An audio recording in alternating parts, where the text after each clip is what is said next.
আজ আমি খুবই মজার এবং স্বাদের একটি মাছ রান্না করব, সাগরের বড় শিলং মাছ। আর এই মাছগুলো কিন্তু অনেক বড়। তো এখানে কিন্তু মাছের পিসগুলো কিন্তু অনেক বড় বড়। তো এখন কিন্তু মাছগুলো আমি সুন্দর করে ক্লিন করে নিয়েছি। এরপর কিন্তু আমি হলুদ, লবণ, মরিচের গুঁড়ো দিয়ে ভালো করে মাছটাকে মেখে নিয়েছি।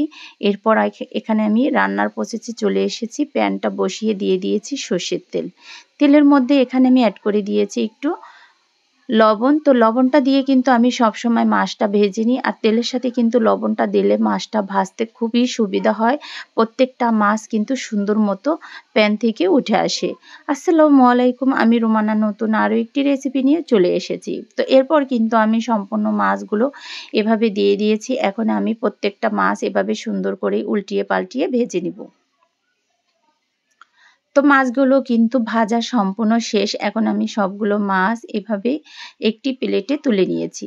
এখন আমি কিন্তু এখানে ভেজে নিব কিছু আলু। তো এখানে কিন্তু আমি সুন্দর করে কিউব করে কিছু আলু কেটে রেখেছিলাম। এখন আমি আলুগুলো এই তেলের সাথে ভেজে নিব। আর এভাবে কিন্তু বড় মাছের সাথে একটু আলু দিয়ে ঝোল করলে খেতে ভীষণ মজা হয়। তো আজ আমি কিন্তু একটু ভেজেই রান্না করেছি। তো এখানে কিন্তু আলুটাও ভেজে নিয়েছি। এখন আমি এখানে প্যানের মধ্যে আরও একটু তেল অ্যাড করে দিয়ে দিয়েছি পেঁয়াজ কুচি। তো পেঁয়াজটাকে এখন আমি একটু বাদামি কালার করে ভেজে নিয়েছি। এখন আমি অ্যাড করে দিব স্বাদ মতো লবণ। লবণটা দিয়ে এখানে অ্যাড করে দিয়েছি আমি 2 চামচের মতো পেঁয়াজ বাটা, দিয়ে দিয়েছি 1 চামচের মতো রসুন বাটা, আদা বাটা দিয়ে দিয়েছি আধা চামচের মতো, জিরা বাটা দিয়ে দিয়েছি আধা চামচের মতো। এরপর এখানে অ্যাড করে দিয়েছি মশলাটা কষানোর জন্য একটু পানি। পানিটা দিয়ে এখন আমি এখানে অ্যাড করে দেব হলুদের গুঁড়ো 1 চামচের মতো। তো হলুদের গুঁড়োটা দিয়ে এখন আমি একটু এভাবে নেড়ে চেড়ে নিয়েছি। এখন আমি অ্যাড করে দিব এখানে মরিচের গুঁড়ো 1.5 চামচের মতো।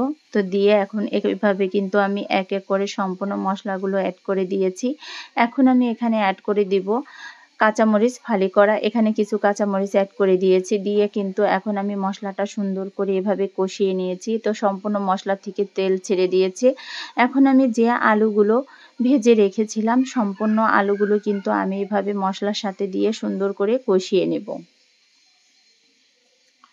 তো আলুগুলো কিন্তু এভাবে সুন্দর করে আমি কষিয়ে নিয়েছি। এখন আমি এখানে অ্যাড করে দিব ঝোলের জন্য পানি। তো পানিটা দিয়ে আমি সুন্দর করে একটু নেড়ে চেড়ে দিব। তো এখন কিন্তু এখানে আমি পানিটা অ্যাড করে দিয়েছি। তো এখন আমি এখানে পানিটা দিয়ে এরপর কিন্তু আমি এখানে একটি টমেটো অ্যাড করে দিব। তো আমি বড় সাইজের কিন্তু একটি টমেটো নিয়েছি। টমেটোগুলোকে এখন আমি এভাবে সুন্দর করে পিস করে কেটে নিয়েছি। তো টমেটোগুলো দিয়ে এখন আমি এখানে ভাজা মাছগুলো অ্যাড করে দিয়েছি। দিয়ে এখন আমি ঢাকনা দিয়ে ঢেকে কিছুক্ষণের জন্য রান্না করে নিব। তো কিছুক্ষণ পর কিন্তু আমি ঢাকনা তুলে একটু এভাবে আলতো হাতে নেড়ে চেড়ে দিয়েছি। আর এভাবে কিন্তু আলু আর টমেটো দিয়ে বড় মাছের ঝোল খেতে ভীষণ মজা লাগে। তো রান্নাটা কেমন হলো সবাই কমেন্টে জানিয়ে দেবেন। আমার রান্নাটা কিন্তু প্রায় শেষের দিকে। ভালো লাগলে অবশ্যই লাইক কমেন্ট করতে ভুলবেন না নতুন নতুন রেসিপি পেতে হলে। এখন আমি আরও কিছুক্ষণ ঢাকনা দিয়ে ঢেকে রেখেছিলাম। তো এখন আমি এখানে অ্যাড করে দিয়েছি ধনিয়াপাতা কুচি। আর এই শীতে কিন্তু ধনিয়াপাতাটা না দিলে মজা লাগে না। তো এখানে কিন্তু ধনেপাতাটা দিলে সেই তরকারির কিন্তু দারুণ একটা ফ্লেভার চলে আসে। এরপর কিন্তু ঢাকনা তুলে এখন আমি এখানে অ্যাড করে দিব জিরা ফাঁকি। আর বড় মাছের মধ্যে কিন্তু জিরা ফাঁকিটা না দিলেও ভালো লাগে না।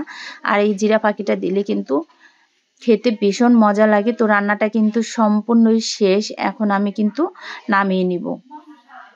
তো দেখতে কিন্তু ভীষণ সুন্দর হয়েছিল, খেতেও মাশাআল্লাহ দারুণ স্বাদ হয়েছিল। তো আজকের মতো বিদায় নিলাম। ভালো থাকবেন, সুস্থ থাকবেন। আল্লাহ হাফেজ।